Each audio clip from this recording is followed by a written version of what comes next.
Hey guys, what's up? This week we pitch pulled this Hobie Cat, and I'm going to show you, and I dumped the laser over and over and over again. And I learned a lot, and I'm going to tell you what I learned.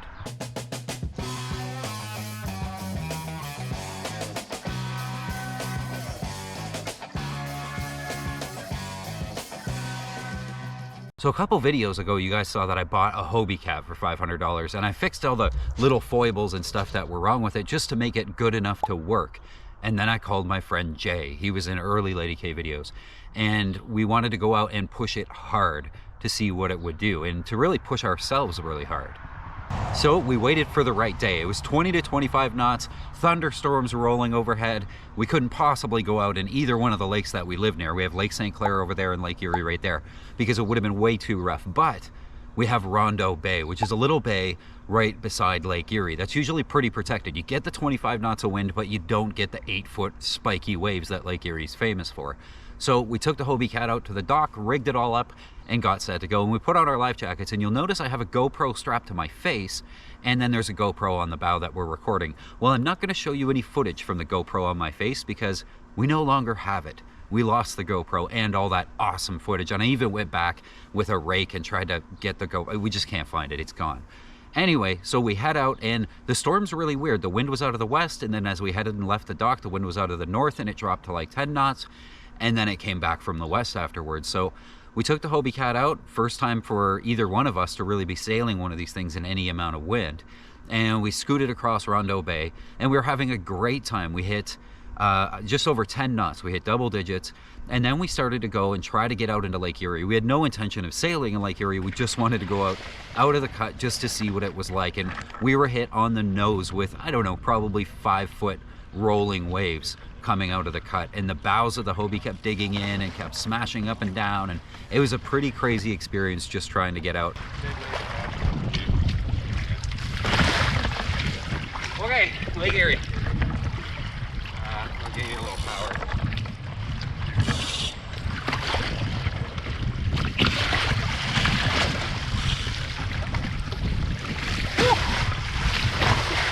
Oh, she bumped me. So if we get freaked out,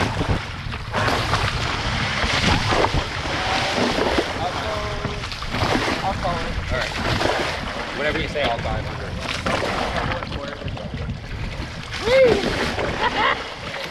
Woo! Let's do this as much as we can. This is fun.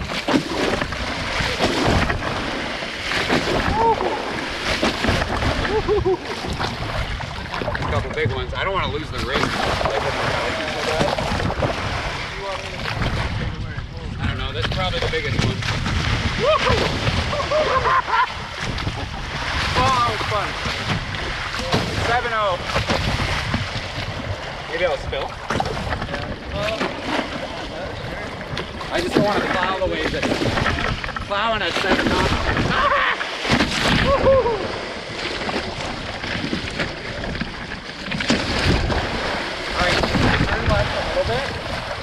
Come left? Yeah. Come left. Don't hit that, but come on more of a beam to the waves. But what it proved to me was that the rigging on this boat is pretty good. Nothing broke, nothing went wrong while the boat like bounced up and down violently. So it was a lot of fun. We were having a great time. Jay took the helm and we clipped 13 knots of speed in probably, 20 knots of wind, but it was very gusty. The wind was up, down, up, down, up, down, with the storm systems kind of passing over our heads. I want to talk to you about this app that I have running on the side too. I found this. They don't sponsor me or anything. This is called Water Speed. It's a really cool app because for me particularly, I have an Apple Watch, and if this app is running, it runs on the Apple Watch or your phone or both, but if it's running, your Apple Watch will give you your speed, your GPS speed 100% of the time. It never goes off. You just look at your wrist and you know exactly how fast you're going, and it tracks your entire track for the day. This is the free version, and it does all this amazing stuff. So if you want something cool like this, it's called Water Speed. Again, I don't make any money off of it, so buy it, don't care. But it's really cool. So that's what we tracked everything with. We were out there for hours having a great time. So what happened is we pitch poled this catamaran, which is where the front end digs in and the thing basically does a back to front sort of cartwheel thing, and throws everybody on it flying. Now, we didn't have any trapezes because we don't have harnesses. The boat has 2 trapezes, but we don't have harnesses yet. I'm looking for a couple. So anyway, we're clipping along in double digits, having a great time. And as you can see, one of the lower side hull is actually digging into the water way too much, which in hindsight means I had way too much Traveler on. We were overpowered. We should have dumped the Traveler a little bit and played the main a little bit better. So that's a big lesson in and of itself. Now, here's the problem with the GoPros. The one strapped to the bow, the battery died, so we stopped having any footage. The one on my head, we lost, so I don't have the footage. So I don't have the footage of the incident at all, of us pitch pulling the catamaran, but I did find some on Joyrider TV. He's a Hobie guy that does a whole bunch of Hobie stuff. So I'm gonna show you what we did before I explain it. Watch this.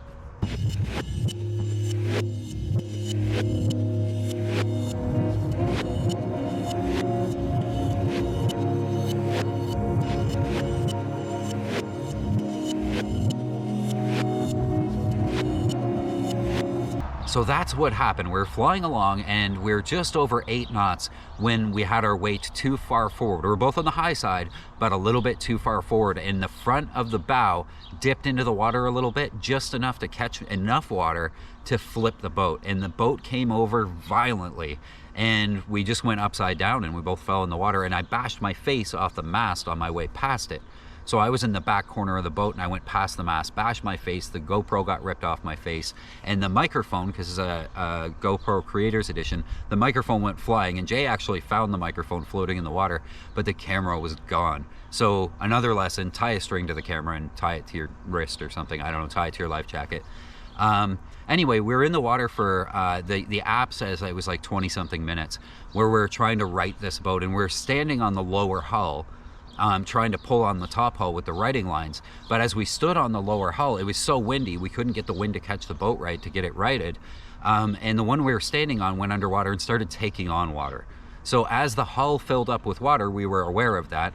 So we would go to one end of that hull and get the boat to rotate hull over hull and put the hull that was taking on water up above our heads and the hull that had no water in it below our feet. But as we stood on it, it would start taking on water.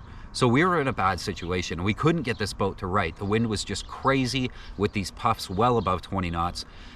We couldn't manage to get the boat to point into the wind enough to get any lift to get the boat flipped up. So we called for help, and we called the shore where Jay's spouse was on shore, and she sent the kids in the Coast Guard boat. There's a couple kids there that work at the Coast Guard station. They came out in the rib, but before they got there, worried about the boat sinking, we rotated it again. We both went to the front of the hull and the boat flipped over and the hull full of water went up above our heads, and Jay walked back and took the plug out and drained that hull. And then we threw the main sheet up over the top, and we were able to actually lean back on it like a climbing style with the rope behind my back, and we got the boat to actually right itself. So as it started to come down, we were both yelling at each other like, don't be under it. So it came down, I was under the trampoline and Jay was at the front, and as soon as it landed, I got up on the back and took control of the tiller. The problem then was Jay wasn't near the back of the boat anymore, and the mainsail caught wind and the boat took off and just started careening away from Jay. So in the fluster of everything, lines everywhere and seaweed all over everything, I jibed the boat over really hard, crossed the main, trying not to roll the boat again, and I came back and I grabbed Jay. And then the Coast Guard showed up as we were sailing back to the boat ramp with one hull full of water. So we sailed back to the boat ramp under our own power. Everything's okay. The boat's fine. I mean, there's still seaweed all over the mast, so it's still a big mess, but lot of experience gained and definitely a very, very good time. I don't think we were ever really in danger. We were in a protected bay and with the Coast Guard nearby, and we ended up getting it righted. Even if the hulls had filled with water and the boat had sank, we had life jackets on and we probably would have been fine. Hey guys, well, since we pitch pulled the Hobie Cat the last time I was out, I know you got to get right back on the horse. So we are headed to the boat ramp in Lake St. Clair with the Laser in tow. I figure if we're gonna have all these problems with the Hobie Cat, might as well take out a much simpler boat this time, with one sail and a lot less rigging to worry about. So this is gonna be a peaceful sail. The windmills are spinning.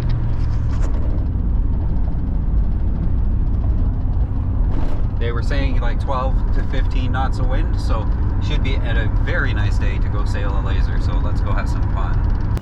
Okay, so I got to the boat ramp and started setting up the laser, and as you can see, it's not blowing 10 to 15 knots. It is definitely blowing a lot more than that right at the mouth of the river. You can see the way the sail's just going absolutely crazy. I started to have second thoughts, but I was like, no, I'm going for it. So this is my second time out. I got the app tracking everything. I think I broke 6 knots a few times, but it's super wavy. And it was really slowing the boat down. But you see the outhaul right in the middle of the picture there that I just touched. That started sliding and powering up the sail. So when the sail's flat, it's less powerful like it is now. But if it starts sliding, the sail starts to get way overpowered. And that snatch block that it's in doesn't work. I think this is where I fall the first time. I just tacked and I lost the rudder. As I tacked through, I lost the rudder with my left hand, and the boat started going back onto its original tack, and it flipped. See, I lost the rudder, bang, into the water. This is hilarious. I love watching this. Watching this live with you guys. This is the first time I've watched it. Anyway, climb on the keel, right the boat, get in before it sails away. Get in quick, Tim. Oh man, this was rough. Okay, back in. I was laughing hysterically though. Anyway, get back under power. See how the outhaul is sliding? Starting to get real rough. I wish I had a GoPro on my head, but I probably won't make that mistake again. So the outhaul looks good right here. Everything's fine. It's wrapped around the boom once, but watch, it'll let all the way out. I think it's like right here. I think there's so much wind, it just pulls that outhaul straight through. So yeah, see it flip over? Now it's all the way out, and the sail just went way powered up. What are we doing? Over 5 knots yet? Yeah. Bash, bash, bash into these huge waves. And then I think the main sheet lets go. Yeah. Paying the main out as far as I can, and now it's gone, so I try to wrestle it back in. And as soon as I start fighting it, everything goes wrong. This is so awesome. I had such a great time. So this is where the boat kind of got stuck. I get up on the keel. This is in like double speed too.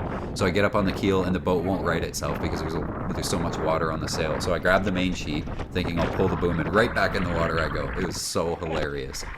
Climbing back up. I notice I'm beating onto a lee shore too, so I've got to get some control of the boat here. Finally get it to pop back up. There we go. Back into the boat. No main sheet at all. And I'm like, oh man, I'm blowing right toward those rocks right there. I have to get this boat moving and under control in some fashion. So I just grabbed what's left of the main sheet and just sailed like a parachute downwind so that I would have steering and control of the boat. And it just takes off like a rocket downwind. This was so much fun. Yeah, away from the lee shore, riding the waves back in, no problem. Back to safety. And then I called it quits because it was blowing way too strong out there. So in the laser, obviously that outhaul slipping through the snatch block is a big problem. It creates a way overpowered situation in that boat. It's fine in light wind because you want the sail cupped out anyway. You want lots of draft in the sail. But in that super high wind, no bueno. So I'm probably going to get a new snatch block if I can get one, and then replace that line as well so that it's all new. And I'll make sure that that sail never overpowers me again when it's not supposed to. That's it for this week, guys. I hope you learned something as I learned something. I hope you guys have happy sailing. Until next week, guys, keep the heavy side down, but not too far down. We'll see you.